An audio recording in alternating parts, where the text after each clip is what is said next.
Принципи за успех – ултра мини сериал "Приключения в 30 минути" и в 8 епизода. Епизод 1 – Призивът към приключение.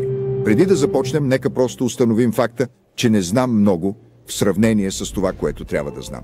Какъвто и успех да съм имал в живота, той се дължи повече на това, че знам как да се справям с невежеството си, отколкото на това, което знам. Да казвам на други хора какво да правят, ми звучи до някъде самонадеяно, но ще го направя, защото вярвам, че принципите, които ме направиха успешен, биха могли да помогнат на другите да постигнат своите собствени цели. Сега съм на етап от живота си, в който за мен е много по-важно да предам това, което съм научил за това как да бъда успешен, отколкото да търся още успехи за себе си. Какво ще направите с тези принципи, зависи от вас. Трябва да бъдете независим мислител, защото само вие можете да разработите свои собствени принципи, основани на вашите собствени ценности. Това ме довежда до първия и най-фундаментален принцип, който е, че трябва да мислите сами за това какво е истина. Да започнем. Още в началото открих, че имам нужда от принципи. Принципите са умни начини за справяне с неща, които се случват отново и отново в подобни ситуации. Има принципи за всичко, от ски, през родителство, до готвене и други. Ще споделя някои от най-важните ми основни житейски принципи, които влияят върху начина, по който подхождаме към всичко, което правим. Не започнах с принципи. Придобих ги през цялото си житейско преживяване. Предимно от това, че съм правил грешки и съм размишлявал върху тях. Принципите на живота ми са прости, но не са изчерпателни. Все още се боря да вземам най-добрите решения и все още правя грешки и научавам нови принципи през цялото време. Това е реалността. В началото трябваше да избягам от конвенциите, които ме заобикаляха, което означаваше, че трябваше да мисля самостоятелно. Освен ако не искате живота ви да бъде направляван от други, трябва да решите сами какво да правите и да имате куража да го направите.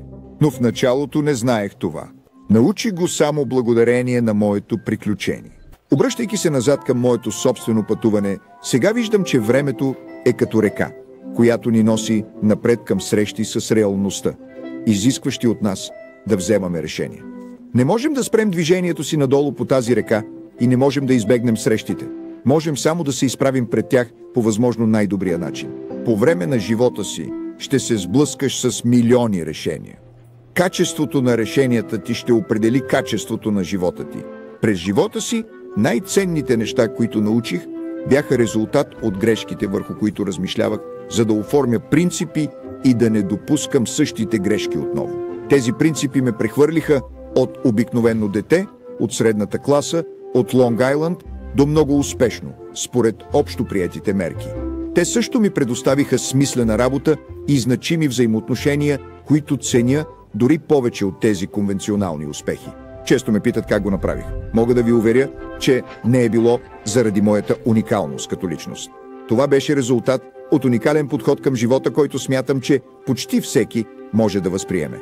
Започва с прегръщане на реалността и справяне с нея. Пътят, който изберете в живота, е най-важното решение. В моя случай исках животът ми да бъде велик и се страхувах от скуката и посредствеността повече, отколкото се страхувах от провала. Тъй като не започнах с пари и не ми трябваше много повече от легло, на което да спя, и храна да ям.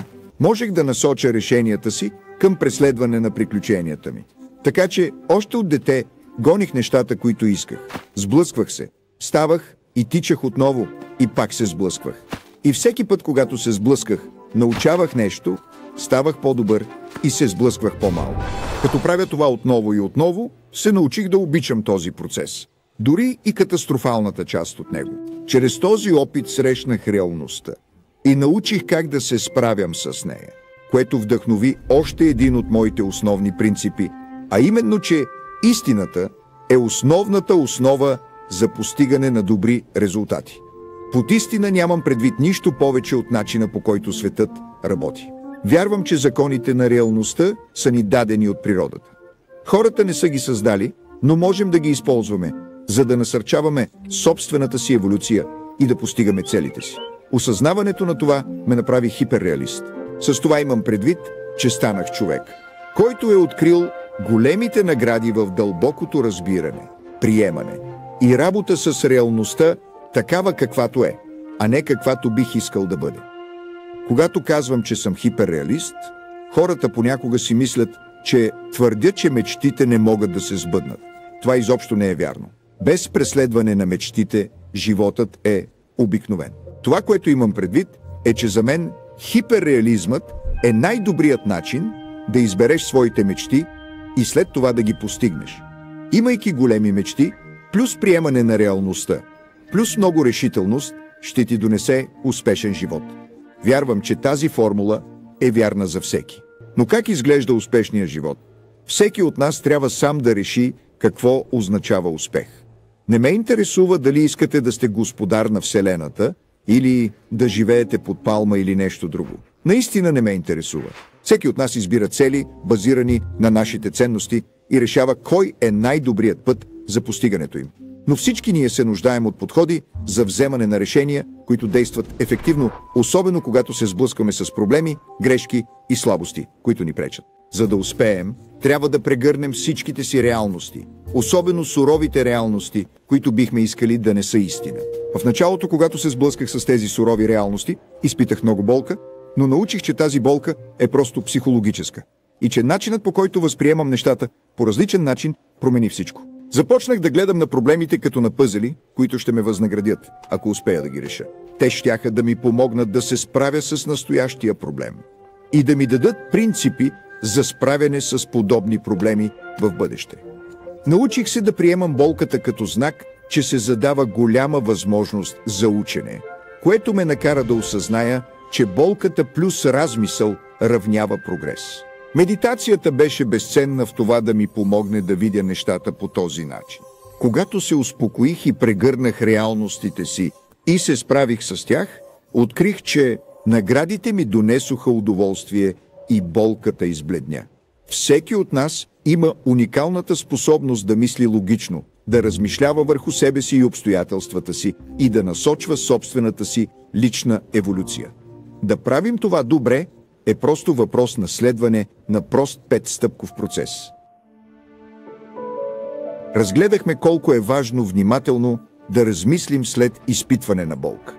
Когато направих това, обикновено успявах да открия принципи, които биха ме предпазили от повтаряне на същите грешки в бъдеще. И можех да видя, че успехът се състои просто от 5 стъпки. Първата стъпка е да познаваш своите цели и да ги преследваш. Какво е най-добро за теб, зависи от твоята природа. Затова трябва наистина да разбереш себе си и да знаеш какво искаш да постигнеш в живота. Стъпка втора е да се сблъскате с проблемите, които стоят на пътя към постигането на вашите цели. Тези проблеми обикновено са болезнени. Ако се справяте с тях зле, някои от тях могат да доведат до вашия провал.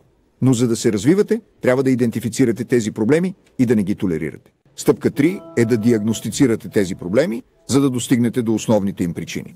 Не бързайте да стигате до решения. Направете крачка назад и размишлявайте, за да различите наистина симптомите от заболяването. Четвъртата стъпка е да създадеш план за елиминиране на проблемите. Това е моментът, в който ще определиш какво трябва да направиш, за да ги преодолееш. А петата стъпка е да изпълниш тези планове, като се подтикнеш да направиш необходимото, за да напреднеш към своята цел. Успешният живот в основата си се състои в това да правите тези 5 стъпки отново и отново. Това е вашата лична еволюция и ще видите този процес навсякъде. Това е просто закон на природата. Помислете за всеки продукт, всяка организация или всяка личност, която познавате, и ще видите, че това е вярно за тях. Еволюцията е просто процес на адаптиране или умиране. Концептуално тя изглежда точно като процеса от 5 стъпки, който описах. Докато преминаваш през този често болезнен процес, естествено ще се изкачваш на все по-високи нива на успех. Открих, че когато го правех по-добре, борбата ми никога не ставаше по-лесна, защото колкото по-способен ставах, толкова по-големи предизвикателства поемах. Тъй като различните хора са силни и слаби в различни неща, повечето хора не могат да изпълнят добре и 5-те стъпки. Да не се изправиш пред тази реалност означава, че можеш да се протегнеш повече, отколкото трябва. И колкото по-високи стават върховете, толкова по-големи могат да бъдат и паденията ти. Понякога на всички нас в живота се случват ужасни неща. Те могат да ни разрушат или да ни подобрят дълбоко, в зависимост от това как се справяме с тях. Нещо подобно ми се случи през 1982 година. Ние продължаваме напред, докато не срещнем пречки. Дали ще се измъкнем от тях и ще продължим напред, или ще се влошим, зависи от това дали сме готови да се изправим обективно пред провала и да вземем правилните решения, за да обърнем кръга нагоре отново. Нещо ужасно ми се случи през 1982 година, когато заложих всичко на депресия, която така и не се случи. Периодът между 1979 и 1982 година беше период на изключителна турбулентност за глобалната икономика, пазарите и за мен. И вярвах, че американската икономика, с прикрепената към нея световна икономика, се движеше към катастрофа. Това виждане беше изключително противоречиво. Исках голямото възнаграждение и много публично поех голям риск. И сгреших. Напълно сгреших. След известно забавене, фондовият пазар започна голям възход, който продължи 18 години. А икономиката на Съединените щати преживя най-големия растеж в историята си. Това преживяване беше като удар по главата с бейсболна бухалка. Трябваше да намаля загубите си, така че компанията ми, Bridgewater, остана с един служител мен. Бях толкова разорен, че трябваше да заема $4000 от баща ми, за да платя сметките си. Но дори по-лошо беше, че трябваше да се разделя с хората, за които толкова много ме беше грижа. Чудех се дали да не се откажа от мечтата си, да работя за себе си и да играя на сигурно, като работя за някой друг на работа, която би изисквала от мен да нося вратовръзка и да пътувам всеки ден. Въпреки че знаех, че за мен поемането на по-малък риск би означавало да имам по-малко вълнуващ живот. Да греша толкова много и особено публично беше болезнено смиряващо. Все още съм шокиран и смутен от това колко арогантен бях, когато бях напълно уверен в напълно неправилно становище. Въпреки че бях прав много повече пъти, отколкото грешах, позволих на един лош залог да заличи всички мои добри решения. Размишлявах много за връзката между риска и наградата и как да ги управлявам. Но не можех да видя път напред, който да ми даде наградите, които исках, без да поема неприемлив риск.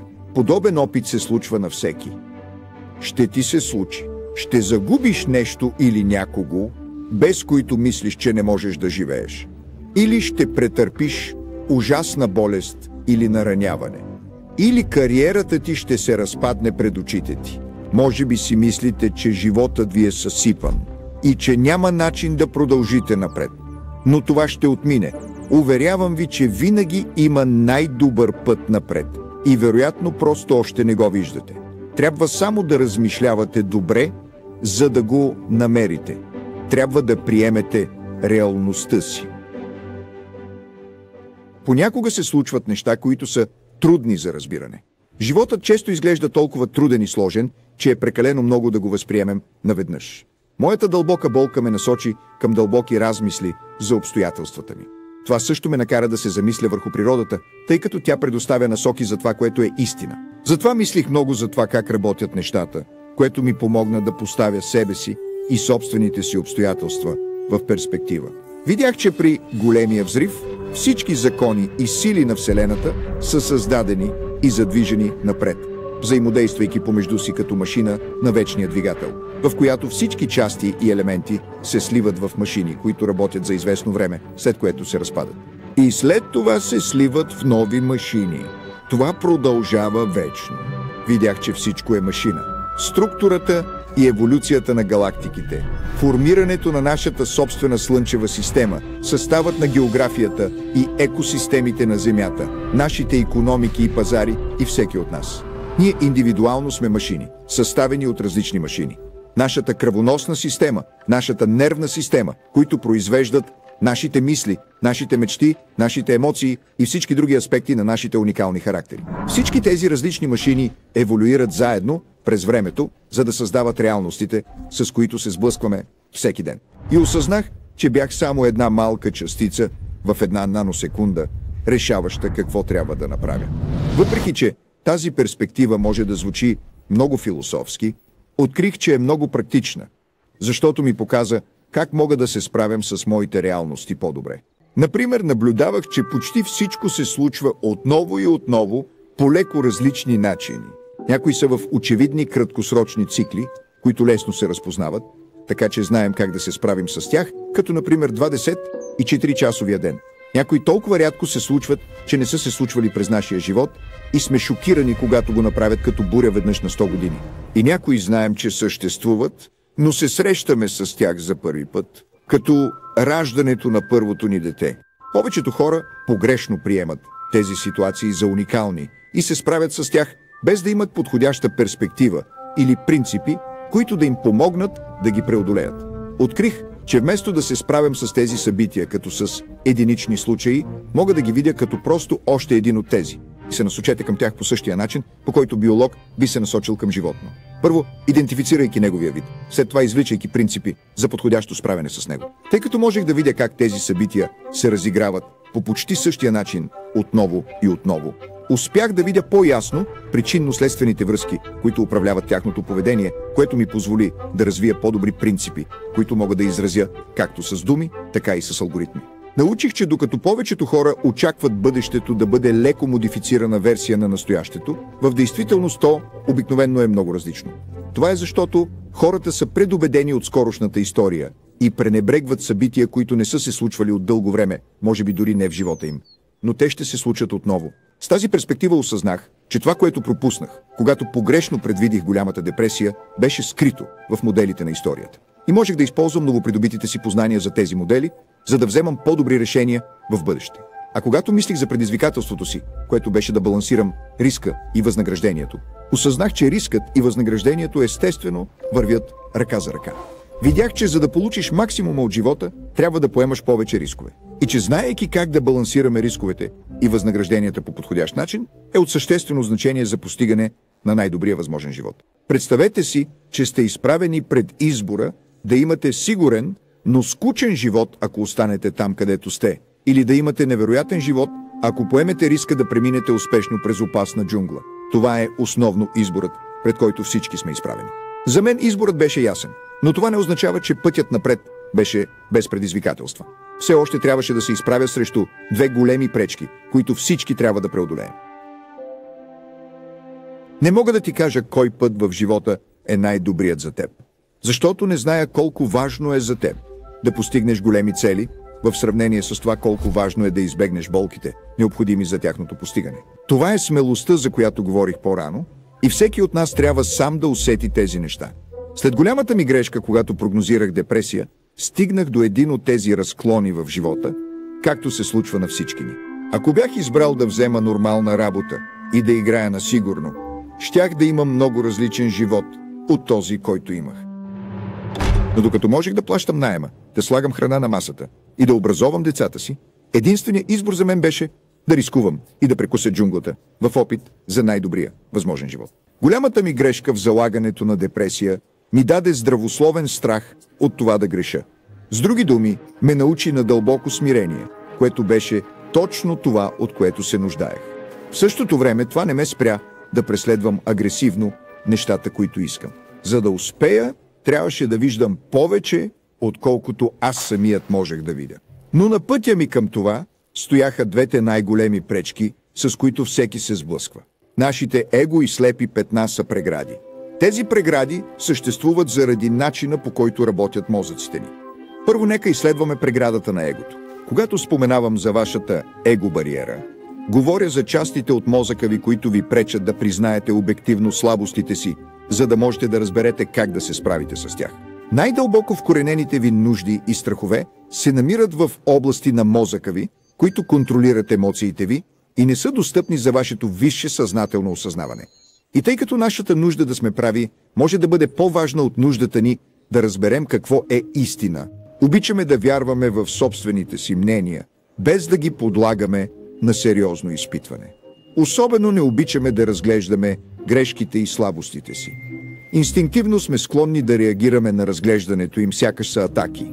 Ядосваме се, въпреки че би било по-логично да сме отворени към обратна връзка от другите. Това води до вземането на по-лоши решения, учене по-малко и недостигане на нашия потенциал. Второто е бариерата на слепите петна. Всеки има слепи петна. Бариерата на слепите петна е, когато човек вярва, че може да види всичко. Но е прост факт, че никой сам не може да види цялостната картина на реалността. Естествено, хората не могат да оценят това, което не виждат. Точно както всички имаме различни диапазони за пеене, чуване на тонове и виждане на цветове, така имаме и различни диапазони за виждане и разбиране на нещата. Например, докато някои хора са по-добри във виждането на голямата картина, други се справят отлично с виждането на детайлите. Някои мислят линейно, а други по-странично. Докато някои са креативни, но не надеждни, други са надеждни, но не креативни и така нататък. Защото нашите мозъци са свързани по различен начин. Всеки възприема света около себе си по различен начин. Като правим това, което ни идва естествено, не отчитаме нашите слабости и се проваляме. Или продължаваме така, или се променяме. Аристотел определя трагедията като ужасен резултат, проистичащ от фаталната грешка на човека. Грешка, която, ако беше отстранена, би довела до чудесен резултат. Според мен тези две прегради са основните препятствия, които пречат на вземането на добри решения. Поемането на рискове и понякога унищожаването не беше приемливо. И също така не беше приемливо да не поемам рискове и да нямам изключителни резултати. Имах нужда от подход, който да ми даде изключителните предимства, без да ми дава и изключителните недостатъци. Когато го открих, се оказа, че това е моят свещен грал. За да го постигна, трябваше да заменя радостта от това да съм прав с радостта от научаването на истината. Тази нужда ме подтикна да търся най-мислещите хора, които можех да намеря и които не са съгласни с мен. Нямах значение за техните заключения. Просто исках да видя нещата през техните очи и те да видят нещата през моите очи, за да можем заедно да разискваме и открием кое е истинското. С други думи, това, което най-много исках от тях, беше внимателното несъгласие. Преминаването от гледане на нещата само през моите очи към това да ги виждам през очите на тези мислещи хора. Беше като преминаване от черно-бяло към цветно виждане. Светът засия. Тогава осъзнах, че най-добрият начин да премина през джунглата на живота е с прозорливи хора, които виждат нещата различно от мен. Помислете за 5-стъпковия процес, който описах по-рано.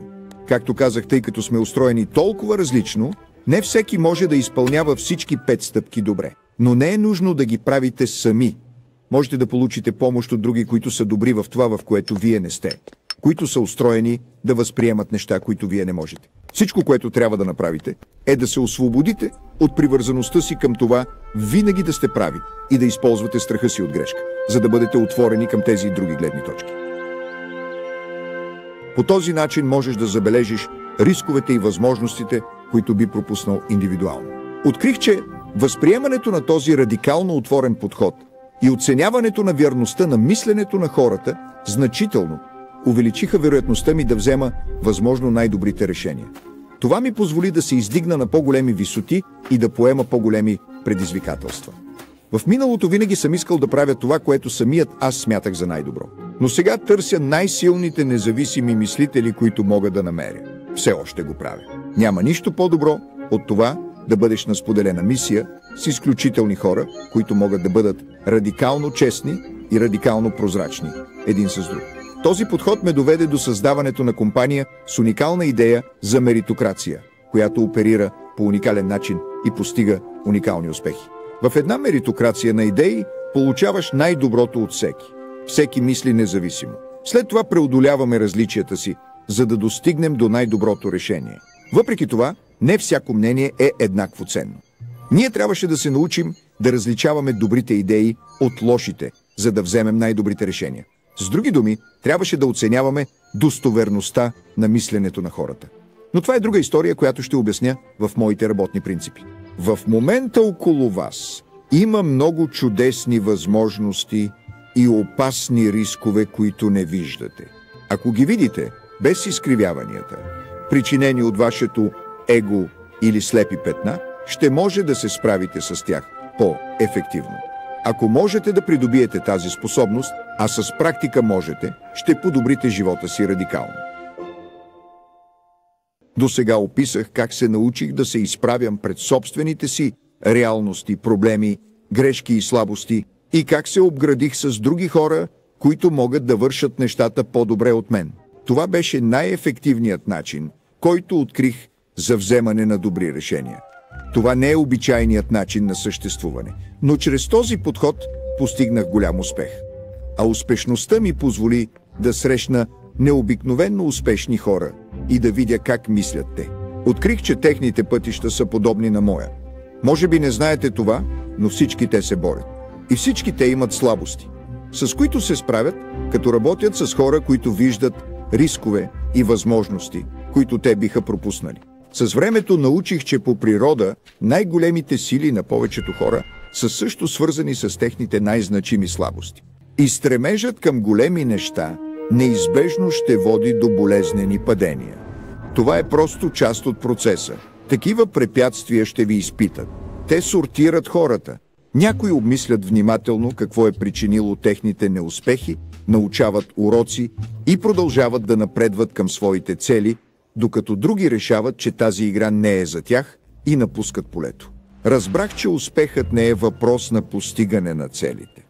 Открих, че когато достигнах всяко ново по-високо ниво на успех, рядко оставах удовлетворен. Целите, към които се стремим, са само примамката.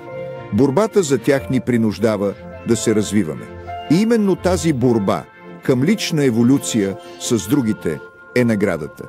Вече не исках просто да премина през джунглата, а исках да намирам все по-големи и по-големи предизвикателства, които да преследвам.